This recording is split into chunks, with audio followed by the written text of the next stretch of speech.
Bismillahirrahmanirrahim. Assalamualaikum warahmatullahi wabarakatuh. Alhamdulillah, wassalatu wassalamu ala rasulillah wa ala alihi wa ashabihi wa man tabi'ahum bi ihsanin ila yaumiddin wa ba'd.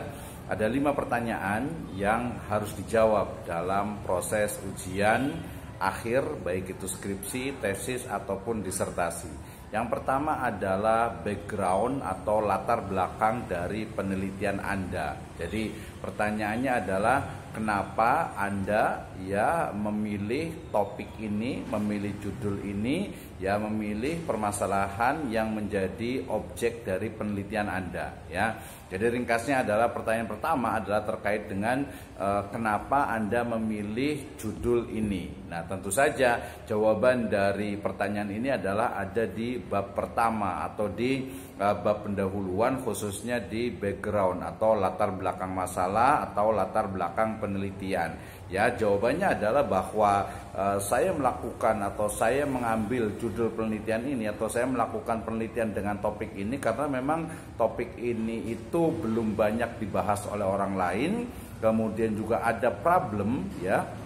Di sana itu ada gap antara das Sein dengan das Sollen, ada gap, ada jurang antara teori dengan implementasi sehingga memunculkan permasalahan. Selain itu juga state of art ataupun juga perkembangan dari topik ini baru sampai di taraf ini, gitu ya, baru sampai ke taraf sesuatu yang mungkin perlu adanya pengembangan, sehingga kemudian penelitian dengan judul, dengan topik, dengan tema ini sangat penting untuk dilakukan. Itu pertanyaan yang pertama. Pertanyaan yang kedua adalah rumusan masalah. Ini penting, ya. Jadi bagaimana sebenarnya rumusan masalah itu mestinya memang terukur, gitu ya. Artinya memang bisa dijawab, ya, dengan menggunakan metode penelitian. Tentu saja biasanya adalah berkaitan dengan kata-kata bagaimana atau mengapa. Kalaupun apa, deskripsi itu biasanya adalah apa yang menunjukkan kepada statistik, ya. Misalnya apa pengaruh X terhadap Y, terhadap Y, apa pengaruh X1, X2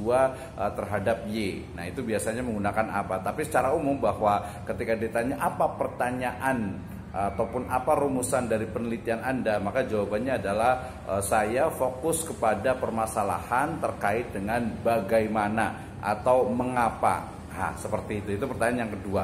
Yang ketiga, yang penting itu juga adalah dari sisi kerangka teori, ya. Artinya kita harus mampu untuk mengeksplorasi, ya, mengutip, mengambil dari berbagai teori yang ada, khususnya terkait dengan teori-teori berkaitan dengan topik, dengan objek, dengan tema dari penelitian kita, ya. Nah, untuk teori ini sebaiknya kita ambil dari berbagai buku-buku induk, gitu ya, sehingga memang kita bisa mengambil langsung teori yang ada dari sumber aslinya. Nah, kerangka teori sebenarnya dia lebih luas, ya. Jadi bicara tentang bagaimana, ya, argumentasi kita atau bagaimana ide gagasan kita itu kemudian dikuatkan oleh teori yang telah dirumuskan sebelumnya oleh para ilmuwan, oleh para sarjana tentu saja, gitu ya.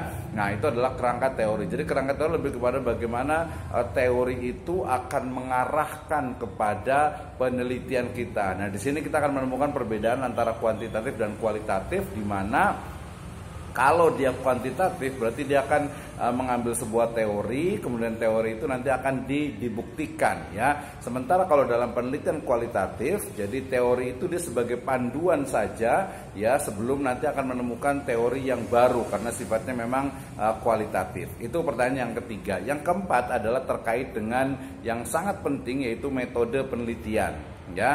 Nah, metode penelitian ini harus fokus di sana, ya. Artinya kenapa? Karena dengan metode penelitian yang benar maka nanti hasilnya itu bisa benar. Nah, ini sering sekali mahasiswa itu agak tersilap nih, ya, dengan istilahnya itu metode penelitian. Nah, sering sekali metode penelitian selalu yang disebutkan adalah metode penelitian yang digunakan adalah kuantitatif atau kualitatif. Nah, sampai di situ, ya. Padahal mestinya itu lebih luas lagi. Pertama, mulai dari misalnya kalau saya lebih cenderung melihat mulai dari desain penelitiannya. Jadi rancangan penelitiannya kemudian juga riset approach-nya, pendekatan penelitian, ya kemudian juga jenis dari penelitiannya, kemudian juga nanti mungkin ada analisis datanya. Nah tentu saja tidak kalah penting adalah dari sisi data, jenis data dan teknik pengumpulan datanya ya. Kalau kita kumpulkan atau kalau kita susun misalnya gitu ya, maka kita boleh lihat dari yang pertama itu adalah pendekatan penelitian. Biasanya pendekatan penelitian itu berkaitan dengan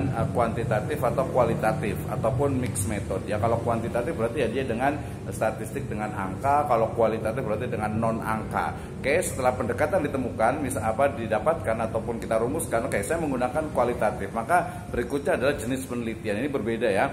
Kalau jenis penelitian itu kalau di kualitatif itu berarti ada case study, ada content analysis, ada grounded theory, ada etnografi, ada fenomenologi, ya banyaklah ya cabang-cabang dari kualitatif. Sedangkan kalau di kuantitatif berarti jenis penelitian yang digunakan itu adalah misalnya regresi linear sederhana atau regresi linear berganda atau mungkin path analysis. Ya, minimal dua itulah ya.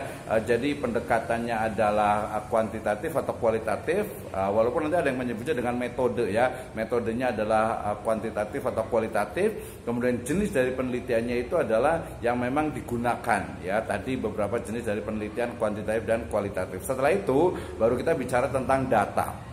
Nah, berbicara tentang data berarti data itu pertama mulai dari jenis data gitu ya. Jenis data berdasarkan sifatnya berarti ada data yang sifatnya itu primer dan juga sekunder ya. Mungkin nanti ada yang tersier juga gitu ya. Tapi minimal itu ada jenis data berdasarkan sifatnya itu adalah primer dengan sekunder. Kemudian jenis data berdasarkan misalnya sumber dari datanya itu bisa bersumber atau bisa berasal dari library research atau penelitian perpustakaan dan juga field research atau dari lapangan. Jadi datanya diambil dari perpustakaan, dari buku, dari kitab atau dia dari lapangan ya, dari sekolahan, dari institusi dan sebagainya. Nah itu berarti ada field research dengan library research berdasarkan kepada sumber dari datanya itu. Nah kemudian terkait juga dengan data yang cukup penting juga adalah teknik pengumpulan data. Nah di sini nih sering sekali ya kalau kualitatif teknik pengumpulan datanya ya mungkin kalau standar itu ya observasi, kemudian juga wawancara, kemudian studi dokumen, itu yang standar. Kalau yang kuantitatif berarti sumber datanya itu adalah ya data yang diambil melalui instrumen atau